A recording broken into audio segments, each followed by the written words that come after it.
Hi எல்லாருக்கும் வணக்கம். இது உங்கள் அஷ்ரஃபீஸ். இன்றைக்கி நம்ம என்ன பார்க்க போகிறோம்னா, இந்த வருஷத்துலேயே ஒரு டாப் 5 மூவி லிஸ்ட் தான் பார்க்க போகிறோம்.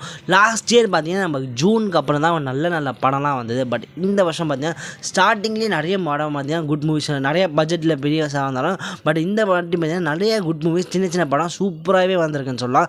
ஸோ இந்த லிஸ்ட்டெல்லாம் பார்க்கறதுக்கு முன்னாடி உங்களுக்கு எதாவது இந்த சஜஷன் தான் அதையும் மறக்காமல் கமெண்ட் பண்ணி அதை பற்றி நம்ம பேசலாம். நம்ம லிஸ்ட்டில் 5th இருக்க மூவி. ஸோ இந்த 5th இருக்க மூவி என்ன பார்த்தீங்கன்னா நேசி பயா. ஸோ விஷ்ணுவர்தன் டைரக்ஷன், ரொம்ப நாள் கழிச்சு வந்த படம் தான் சொல்லுவேன். ஸோ அதரோட தம்பி ஆகாஷ் முரளியும் அதித்தி சங்கர் நடித்த படம். ஸோ ஈவன் வந்து மியூசிக் பண்ணிப்பான். ஸோ இந்த படம் பார்த்தீங்கன்னா one of the good love story movie. So ஆகாஷ்க்கு ஃபஸ்ட்டு படம் மாதிரியே இருக்காது. ஸோ நல்ல ஒரு ஆக்டிங், ஒரு டீசெண்டான மூவி. இந்த படம் பார்த்தீங்கன்னா one of best love story movie recent டைம்ஸாக சொல்லுவான். ஸோ இந்த படத்தை பார்க்காதீங்க, ஓடிடி இருக்குது. ஸோ மறக்காமல் போய் பாருங்கள். ஸோ நம்ம லிஸ்ட்டில் 4th இருக்க மூவி பாட்டல் ராதா. இந்த பாட்டல் ராதா பார்த்தீங்கன்னா ஒரு என்ஜிஓ சம்மந்தமாக மூவின்னு சொல்லலாம். ஸோ இது பார்த்தீங்கன்னா டே டு லைஃப்பில் ஒரு உமன் வந்து சஃபரான மூவி தான் சொல்லுவேன். ஸோ நம்ம அப்பா தம்பி யாராவது குடிக்கு அடிமையானால் இந்த படத்தை போய் பாருங்கள். ஏன் அவங்க அடிமையாகிறாங்க, ஃபேமிலி எப்படி அவங்க சஃபர் ஆகுது, ஸோ அதுலேருந்து மீட்டு எப்படி வராங்க, அதுலேருந்து எப்படி ஒரு ஸ்டோரி ரன் ஆகுதுன்னு தான் பார்க்கணும். இந்த படம் பார்த்தீங்கன்னா கொஞ்சம் ஸ்லோவாக தான் போகும் அங்கங்கே. பட் ஸ்லோவாக இருந்தாலும் கதை வைஸ் வந்து சூப்பராக இருக்கும், ஸ்க்ரீன் ப்ளேவும் நல்லாயிருக்கும். ஸோ இந்த படத்தை பார்க்காமல் மிஸ் பண்ணிங்கன்னா ஓடிடி இருக்கும், போய் பாருங்கள். லிஸ்ட்டில் 3வது இருக்க படம் வனகான். வனகான் பார்த்தீங்கன்னா பாலாவோட ரொம்ப நாள் கழிச்சு வந்த ஒரு படம். சூர்யா நடிக்கிற இந்த படம். ஸோ இப்போ பார்த்தீங்கன்னா அருண் விஜய் கீழே போய் அவர் பயங்கரமாக நடிச்சிருக்க இந்த படத்தில். ஸோ பாலாவோட படம்னாலே பார்த்தீங்கன்னா ஒரு கேஷ் பேஸ் பண்ண இருக்காது, ஒரு அழுத்தமான ஒரு ஸ்டோரி இருக்கும். அதே மாதிரி பார்த்தீங்கன்னா இந்த வனகான்னு பார்த்தீங்கன்னா ஒரு அழுத்தமான ஸ்டோரி, பயங்கரமான ஸ்டோரி, ஸ்க்ரீன் ப்ளேவே சூப்பராக இருக்கும்.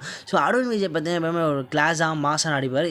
இந்த படத்தில் பார்த்தீங்கன்னா ஒரு சட்டில்டாக ஒரு டவுன் டு ஹெடாக நடிச்சிருப்பார். பார்த்தீங்கன்னா ஒரு சிம்பிளாக நடிச்சிருப்பார். So acting wise Arun Vijay பார்த்தீங்கன்னா சூப்பராக பண்ணாங்க. சாமோட மியூசிக் பார்த்தீங்கன்னா அருமையாக இருக்கும் இந்த படத்தில். பாலா டேரக்ஷன் பார்த்தீங்கன்னா அதுவும் சூப்பராக இருக்கும். ரொம்ப நாள் வச்சு படம் பயங்கரமாக எடுத்துருக்க படத்தை. இந்த படத்தையும் பார்க்க நீங்கள் மிஸ் பண்ணிட்டீங்கன்னா ஓடிடியில் கண்டிப்பாக இருக்குது, போய் பாருங்கள். நம்ம லிஸ்ட்டில் 2வது இருக்க படம் எம்ஜிஆர் மதகதராஜான்னு சொல்லுவேன். ஸோ பொங்கலுக்கு வந்த படம் ஒன் ஆஃப் பெஸ்ட் மூவி இந்த பொங்கல் சீசன் டைம்னு சொல்லுவேன். இந்த படம் பார்த்திங்கன்னா 12 வருஷத்துக்கு முன்னாடி எடுத்த படம். பட் இப்போ தான் ரிலீஸ் ஆகிருக்கு. But one of the best screenplay of Sundar Singh சொல்லலாம். ஒரு கலகலப்பு எப்படி இருக்குமோ ஃப்ரெஷ்ஷாக, அது மாதிரி இந்த படம் பார்த்திங்கன்னா அவ்வளோ ஃப்ரெஷ்ஷாக ஸ்க்ரீன் ப்ளே வைஸும் சரி, காமெடி வைஸும், என்டர்டைன்மெண்ட் வைஸும் சரி, ஸ்டோரி வைஸும் சரி, சுந்தர் சிங் பயங்கரமாக எடுத்திருப்பார். இந்த படத்தில் முக்கியமானவா சந்தானோட காமெடி. ஸோ அவரோட காமெடினாலே வந்து பயங்கரமாக இருக்கும். ஸோ இந்த படத்தில் காமெடிக்கு பஞ்சமே இல்லைன்னு சொல்லலாம். ஸோ விஷாலோட ஆக்ஷன், அந்த 8 pack scene, Varalakshmi acting, so எல்லாமே பார்த்தீங்கன்னா ஒரு கம்ப்ளீட் ஒரு ஃபேமிலி ஆடியன்ஸ் என்டர்டைன்மெண்ட்டாக இருக்கும். ஸோ இந்த படம் பார்த்தீங்கன்னா பொங்கல் பிளாஸ்ட்டாக ரன் ஆச்சுன்னு சொல்லலாம். ரொம்ப என்ன தான் பெரிய பெரிய படம் வந்தாலும் இந்த படம் ஹை கலெக்ஷன் பண்ணலாம் பொங்கலுக்கு. இந்த மாதத்துலேயே பார்த்தீங்கன்னா அந்த படம் தான் வந்து ஹையஸ்ட் கலெக்ஷன் ஆஃப் மதகதராஜா.